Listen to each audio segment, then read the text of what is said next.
Hello and welcome back to my YouTube channel current affairs knowledge centre. दोस्तों आज जो हम करंट अफेयर्स पढ़ने जा रहे हैं वो जनवरी 2020 की पार्ट 3 है। पार्ट 2 और पार्ट 1 की लिंक आपको डिस्क्रिप्शन बॉक्स में मिल जाएगी। आप प्लीज़ प्लीज़ प्लीज़ जाकर पार्ट 2 और पार्ट 1 देख लीजिए ताकि आपको आपकी कोई भी पिछली क्वेश्चन छूटे ना। तो दोस्तों करंट अफेयर्स एक ऐसी टॉपिक है एक ऐसा पोर्शन है जो कि कितनी भी पढ़ ली जाए कंप्लीट नहीं होती है। कभी ऐसा होता है कि हम स्पोर्ट्स के बारे में पढ़ रहे हैं तो पॉलिटिक्स छूट जाती है, पॉलिटिक्स के बारे में पढ़ रहे हैं तो कोई मेमोरेंडम छूट जाता है, कभी कोई अवार्ड छूट जाता है, कोई बुक छूट जाती है, बट कभी भी ये कंप्लीट हो नहीं पाता है क्योंकि साथ साथ हमें और भी चीज़ों की तैयारी करनी होती है। तो इसलिए मैं जो ये वीडियो बना रहा हूँ इसमें मेरा मेन जो मोटिव है वो ये है कि आप लोगों को एक वीडियो में सारी की सारी टॉपिक कंप्लीट हो जाए, कवर हो जाए। तो इसलिए आप लोग से मेरी रिक्वेस्ट है कि वीडियो को पूरा एंड तक देखें ताकि आपकी एक भी क्वेश्चन छूटने ना पाए। ओके और अगर आप लोग पहली बार मेरे चैनल पर आ रहे हैं तो आप लोगों से रिक्वेस्ट है कि कृपया चैनल को सब्सक्राइब कर दें और बेल आइकन हिट करना बिल्कुल नहीं भूलें क्योंकि मेरी आगे जो आने वाली वीडियोस होंगी वो उसकी आपको नोटिफिकेशन पूरी आसानी के साथ मिल जाएगी। तो चलिए वीडियो को शुरू करते हैं।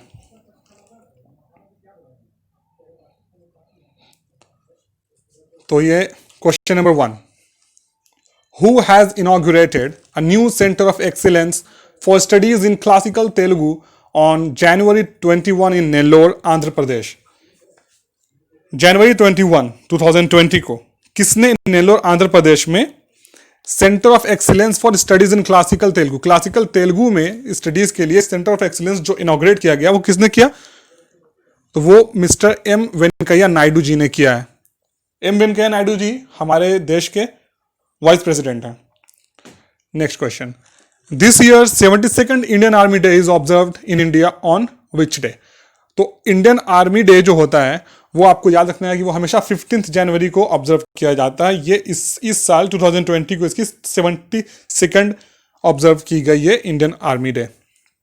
Next question, the incremental investment of $1 billion in India has been announced by which global e commerce firm? किस global e commerce firm, e commerce मतलब जहाँ हम लोग ऑनलाइन जो हम लोग शॉपिंग करते हैं, तो कौन सी ई कॉमर्स फर्म ने $1 बिलियन का इन्वेस्टमेंट इंडिया में करा है? तो इसका आंसर है अमेजॉन। अमेजॉन आप लोगों को बता दूं दोस्तों, आज के टाइम पर Amazon is the one of the biggest e commerce platform. और अमेजॉन के बारे में आप लोगों को कुछ और जानकारी मैं देना चाहता हूँ, वो ये कि अमेजॉन के जो फाउंडर है वो है जेफ बेजोस। जेफ बेजोस जो है वो वर्ल्ड के मोस्ट रिचेस्ट पर्सन है आज के टाइम पर, और वो ही अमेजॉन के चेयरपर्सन भी हैं, फाउंडर भी हैं, प्रेसिडेंट भी हैं और सीईओ भी हैं। तो यहाँ पे 4 क्वेश्चन एक साथ आपका कवर होता है। अगर इसमें से कोई भी एक भी क्वेश्चन अगर आपसे पूछा जाए तो आप इसका आंसर जेफ बेजोस दे सकते हैं। Next question, recently launched integrated road accident database is developed by home?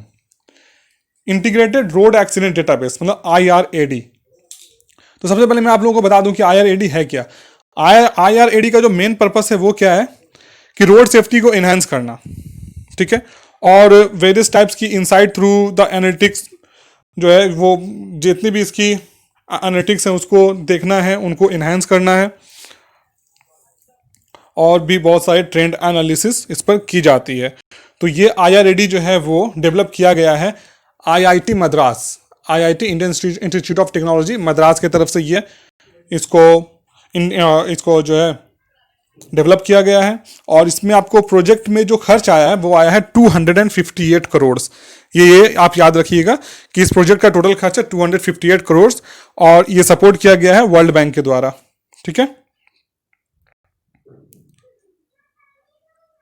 Next question, Kylian Mbappe has been named as the most valuable player at 265 million euros. He plays for which football club? Kylian Mbappe वो एक football player हैं जो कि इस साल के 2019-20 season के सबसे वैल्यूएबल प्लेयर के नाम पर उनको रखा गया क्योंकि उनका जो कॉस्ट लगा है वो है 265 मिलियन यूरोज लगा है। वो किस क्लब से खेलते हैं? तो वो खेलते हैं फ्रांस के क्लब पेरिस सेंट जर्मेन से। आपको एक बात और बताता चलूं कि किलियन म्बाप्पे की जो नेशनल टीम है वो है फ्रांस। वो फ्रांस से फुटबॉल खेलते हैं। अब फ्रांस जो लास्ट वर्ल्ड कप अभी हुआ था 2018 का फीफा वर्ल्ड कप, वो फ्रांस ने जीता था और किलियन म्बाप्पे का उसमें बहुत बड़ा रोल रहा है।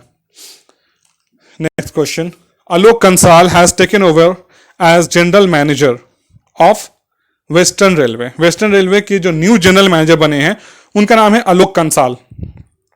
वेस्टर्न रेलवे के बारे में आपको लोगों को कुछ जानकारी होनी चाहिए, वो ये है कि उसका वेस्टर्न रेलवे का जो हेडक्वार्टर है वो चर्च गेट मुंबई में है। और वेस्टर्न रेलवे के अंदर 4 स्टेट्स आते हैं, Maharashtra, Gujarat, Rajasthan and Madhya Pradesh. Next, who inaugurated mega campaign on fuel conservation सक्षम इन न्यू दिल्ली। न्यू दिल्ली में सक्षम एक कैंपेन लॉन्च किया गया फ्यूल कंजर्वेशन के लिए। वो किसने लॉन्च करा है? तो वो लॉन्च करा है मिस्टर धर्मेंद्र प्रधान जी ने। तो ये जो कैंपेन है इसका एम मैं आपको बताता चलूं कि इसका जो एम है वो ये है कि मैसेज स्प्रेड करना है फ्यूल कंजर्वेशन पर और greener environment across India. India में जो एनवायरनमेंट उसको और हरा भरा रखने के लिए ये एक कैंपेन है जो लॉन्च किया गया है। इसमें जो है लोगों को फ्यूल कंजर्वेशन के लिए बहुत इसमें मैसेज जो है स्प्रेड करा जाएगा। तो ये बहुत ही अच्छा कैंपेन है। Next question, which zone of Indian railways science MOU with state bank of India for door step banking. Door step banking के लिए जो MOU साइन किया गया है किस रेलवे जोन से साइन किया गया है? तो वो है south central zone. South central zone जो है उसने MOU साइन की है स्टेट बैंक ऑफ इंडिया से door step banking. Door step banking अगर आप लोगों को नहीं पता है तो वह मैं बता दूं कि ये एक ऐसा बैंकिंग जिसमें आपको बैंक जाने की जरूरत नहीं होती है। ये आपके ही फर्म पर, जैसे कि ये रेलवे के ही फर्म पर स्टेट बैंक वाले अपने बंदे रखेंगे और उसके थ्रू आपकी बैंकिंग की सारी काम होगी। आपको बैंक जाने की जरूरत नहीं, बैंक आपके पास आता है। Next question, what amount of loan for road safety in India has been approved by the world bank and Asian development bank.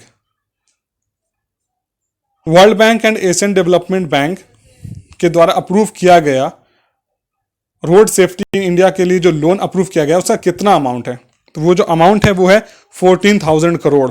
याद रखिएगा दोस्तों, बहुत ही बड़ा अमाउंट है 14,000 करोड़ का। वर्ल्ड बैंक जो है उसका हेडक्वार्टर वॉशिंगटन में है, ये भी याद रखना बहुत जरूरी है। और एशियन डेवलपमेंट बैंक जो है उसका हेडक्वार्टर मांडुलुयोंग फिलीपींस में। और एशियन डेवलपमेंट बैंक के जो प्रेसिडेंट हैं वो हैं मसात्सुगु असाकामा। ये कुछ चीजें जो आपको याद रखनी जरूरी है।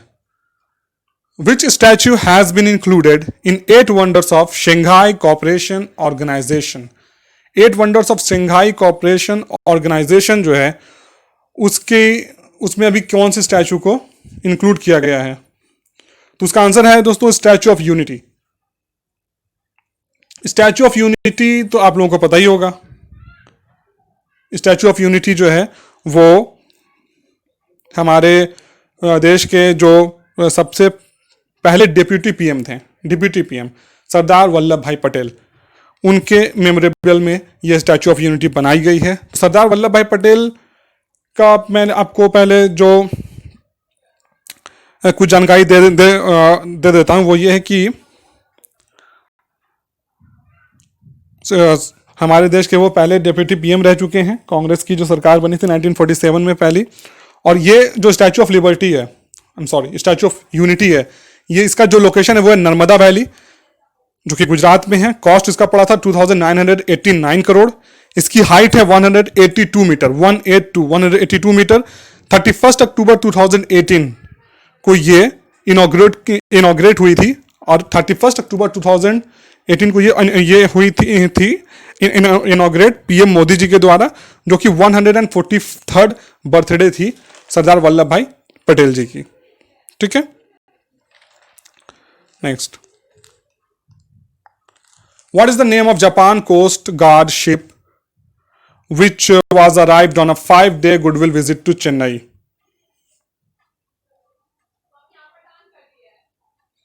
तो ये जो शिप है उसका नाम है एचिगो। ठीक है, तो एचिगो एक शिप है जो आई थी चेन्नई गुडविल विजिट के लिए। 5 डे का गुडविल विजिट था। ये क्यों था? तो ये इसलिए था कि उसे पार्टिसिपेट करना था एनुअल ज्वाइंट एक्सरसाइज जो इंडिया और जापान के बीच होती है, सहयोग केजिन। सहयोग केजिन एक एक्सरसाइज है जो इंडिया और जापान के बीच होती है, तो उसके लिए ये एचिगो शिप आई थी। Which country's passport has been ranked as the world's worst passport? तो इसका आंसर है अफगानिस्तान। अफगानिस्तान के एक पासपोर्ट को वर्ल्ड का सबसे वर्स्ट पासपोर्ट डिक्लेयर करा गया है। To draft the national water policy, who has been appointed as the chairman of the 11 member committee?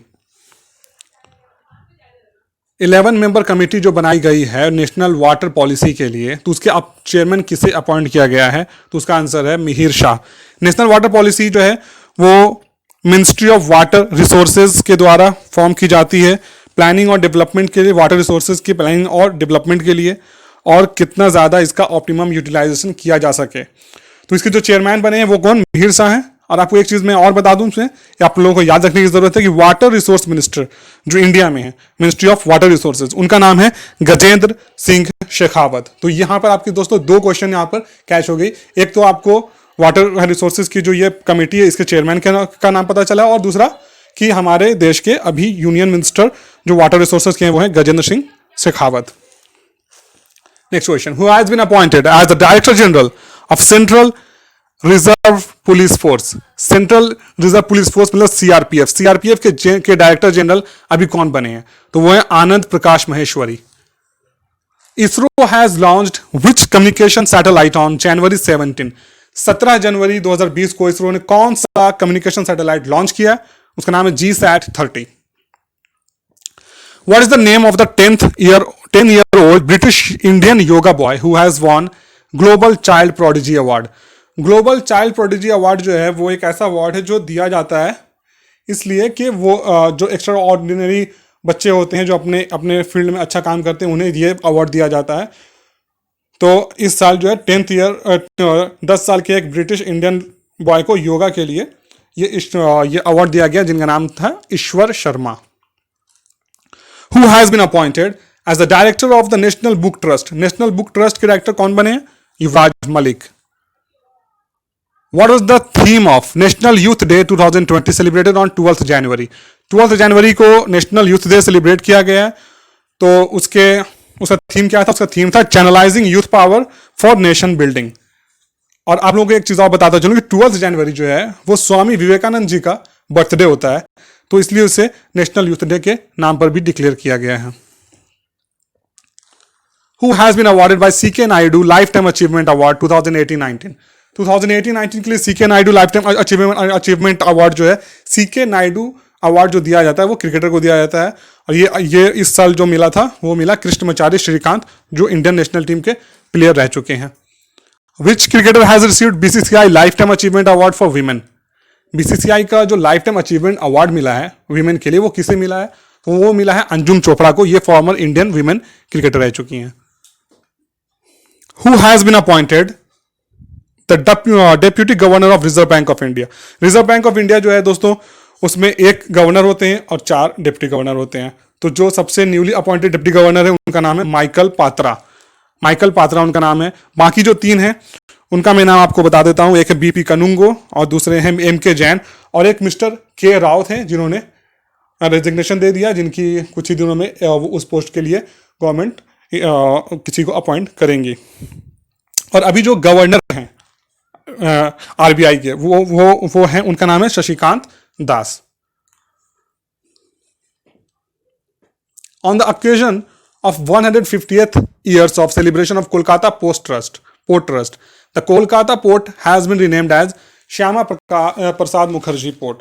Shyama Prasad Mukherjee के बारे में आप लोगों को कुछ जानना होगा दोस्तों। ये पहले लोकसभा में मेंबर ऑफ पार्लियामेंट थे। इनकी जो जन्म हुई है वो 6 जुलाई 1901 को हुई है और इनकी जो डेथ हुआ है वो 23 जून 1953। ये मेंबर ऑफ भारतीय जनसंघ और हिंदू महासभा इस दोनों के ये मेंबर रहे हैं और इन्हें रिगार्ड किया जाता है as a founder of BJP, Bharatiya Janata party के फाउंडर के तौर पर भी इन्हें रिगार्ड किया जाता है। चलिए आगे बढ़ते हैं दोस्तों। Question number 23, who has launched N exhibition titled Indian heritage in digital space at national museum new Delhi? New Delhi के नेशनल म्यूजियम में इंडियन हेरिटेज इन डिजिटल स्पेस के नाम से जो एक्सिबिशन लॉन्च हुआ है वो किसने किया है? वो किया है प्रहलाद सिंह पटेल। प्रहलाद सिंह पटेल हमारे देश के कल्चर एंड टूरिज्म मिनिस्टर हैं। Who has been elected as bureau member of the International Union of Pure and Applied Chemistry? IUPAC, जिन्होंने आप जिन्होंने क्या सारे बच्चे 10th तक तो हम केमिस्ट्री पढ़ते ही हैं, उसमें एक टर्म आता है IUPAC, जिसका फुल फॉर्म होता है international union of pure and applied chemistry. तो उसके जो ब्यूरो मेंबर जो इलेक्ट हुए हैं अभी 2020 से 2023 तक के पीरियड के लिए, उनका नाम है Vipul Bihari Saha. Who has been awarded by ICC men's cricketer of the year.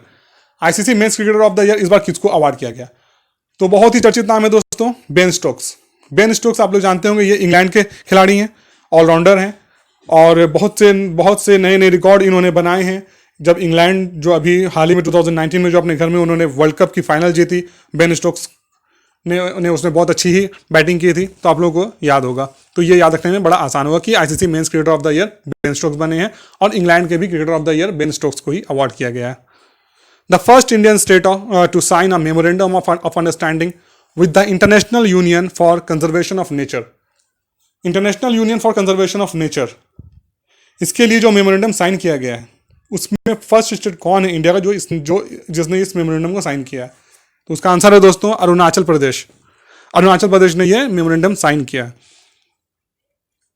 और एक चीज़ और जान लीजिए कि ये जो यूनियन होती है कंजर्वेशन ऑफ नेचर की, ये काम क्या करती है? ये मतलब नेचर को कंजर्व करने के लिए ये ज़्यादा ध्यान देती है, और ये इंश्योर करती है कि जो भी नेचुरल रिसोर्सेज हम लोग यूज़ कर रहे हैं वो इक्विटेबल और इकोलॉजिकल तरीके से यूज़ हो। India and Bangladesh signed MOU for co-production of the biopic on बंगा बंधु। बंगा बंधु को आप लोग दोस्तों जानते होंगे, ये इनका नाम है शेख मुजीबुर रहमान, जो बांग्लादेश के फादर ऑफ द नेशन भी कहा जाता है। जब ईस्ट पाकिस्तान को बांग्लादेश में कन्वर्ट किया गया तो इनका बहुत बड़ा उसमें हाथ था। तो ये बायोपिक उनके ऊपर बन रही है जो इंडिया और बांग्लादेश ने MOU साइन किया है। Who has been elected as 14th prime minister of Malta. Malta एक कंट्री है यूरोप में, उसके 14th प्राइम मिनिस्टर जो हैं वो कौन बने? तो उनका नाम है Robert Abela. Robert Abela labour party से बिलोंग करते हैं, वो उसके 14th प्राइम मिनिस्टर बने हैं। और जो प्रेसिडेंट हैं अभी माल्टा के, उनका नाम आप लोग याद रखिएगा, लिख लीजिए, नोट कर लीजिए कहीं पर। George Vella is the president of Malta.